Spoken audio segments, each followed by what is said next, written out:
Dustin Poirier, the #3 UFC lightweight. We're here at American Top Team in South Florida, Coconut Creek. He's got a big fight coming up. It's for the interim UFC lightweight title. UFC 236 on April 13th. He's going against UFC featherweight champ Max Holloway. This has to be the biggest match of your career so far. Is that fair enough to say? And if it is or isn't, let us know. And what are your thoughts of the fight coming up? It's fair and very accurate. I mean, I'm headlining a pay-per-view for a world title in the UFC against a current world champion, pound for pound, top maybe 5 fighter in the world. So this is a very big fight, but I'm excited for the opportunity. I'm excited for the challenge. I'm feeling really good right now. We're 3 weeks out. I just can't wait to get in there and do it. Dustin, what has brought you to this level? What has brought you to this fight? Because it's been a long journey for you. How did you keep focused? How did you keep grounded? And what got you here? Determination, resiliency, mouths to feed.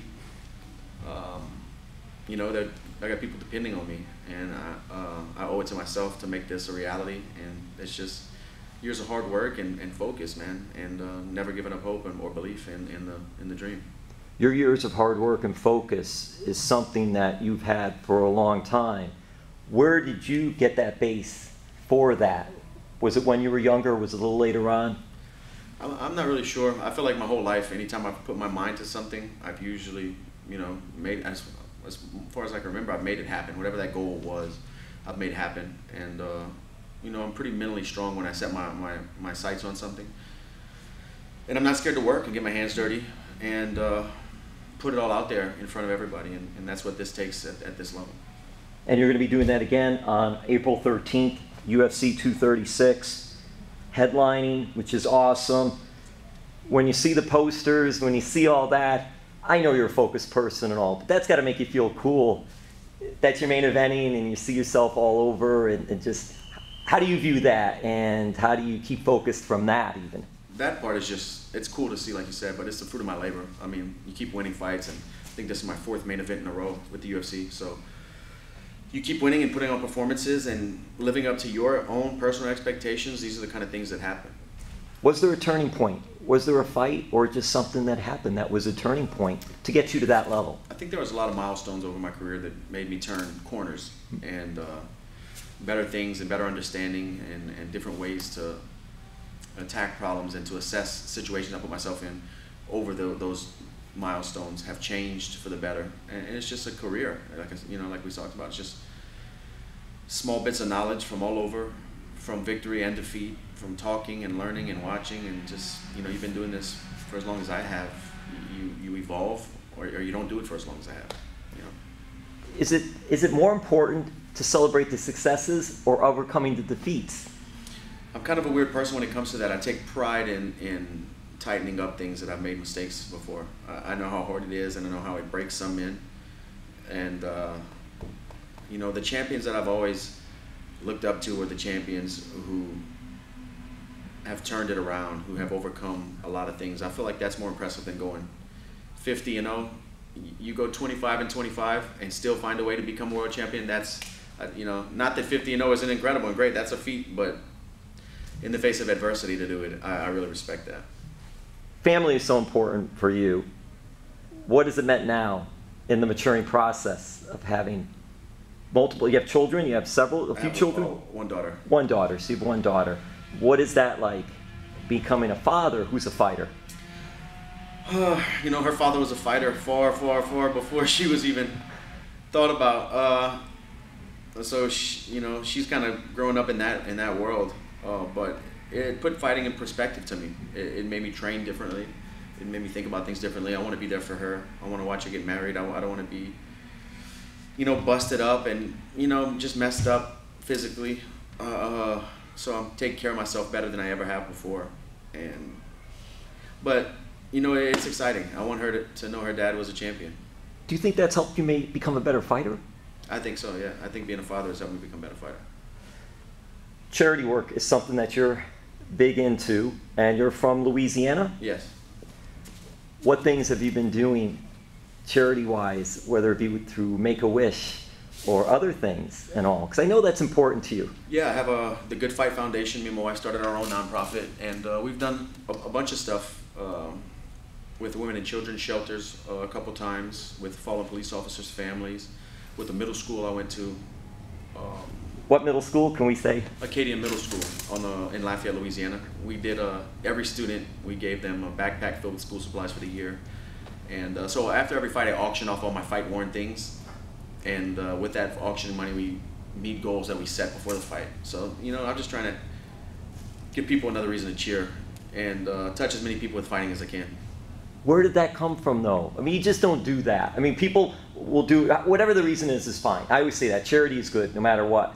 But that's just something that seems like that's part of you. Is that something that when you were younger, you were sort of that way, or now when you got older, you thought about it more? I wish I had a cool story to say that I've always had that in my heart. I don't know, one day, after my daughter was born, me and my wife were packing up. I bought a house out here in Boca Raton, and we were moving back to Louisiana when my daughter was maybe 6 or 7 months. And I decided to move back to Louisiana and just do training camps here. And after we were living here for 5 years, and when we were packing up our house, we were putting everything into a U-Haul, moving, you know, storage boxes and stuff. It was time to unpack my computer room. I had like a room I do all my office work in. In there I had drawers filled with fight shorts and gloves from previous fights. And those things were prestigious when your first like your first fight in the UFC, or your first fight in the WEC, or your first time headlining a fight card in the UFC. You keep those things and you want to show people. Mementos, they're good memories. You know, it's just like they have that moment trapped in them. And you could always go back to them and say, man, I can't believe I did that, and whatever.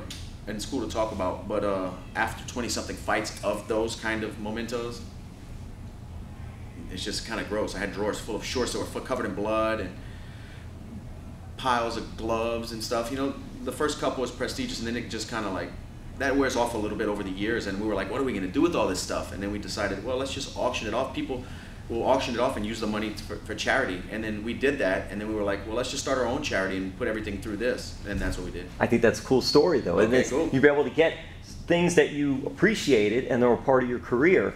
You're going to let other people appreciate it too, and not only that, but also use it to some good as well. Yeah. Raising funds and all. Do you have some type of park that you're involved with, a park project or anything like that, or a combat sports or camp clinic or something, a facility or anything like that? Are you planning anything along those lines? No, I have a private training center in Lafayette, Louisiana, connected to my good friend Tim Crater's gym at Gladiators Academy, Lafayette, Louisiana. He's a former UFC fighter. His gym is like this huge warehouse, and he had a middle warehouse connected, and he said, dude, you can have all of this space. I don't know how many square foot, but it's big, you know. And so one of my sponsors, Everlast, outfitted the whole gym for me. And yeah, I spent a little bit of my own money for the mats, but Everlast, and the bag rack I had custom made, but Everlast did all the equipment besides that, bags and a ring. We have all kinds of stuff in there, and it's a personal training place for me. I don't charge anybody. When I'm home, I open the door. Amateurs and pros are welcome to come. I kind of send out a mass tweet or mass text to all the guys who are involved in driving distance in Louisiana, and we just do big training sessions.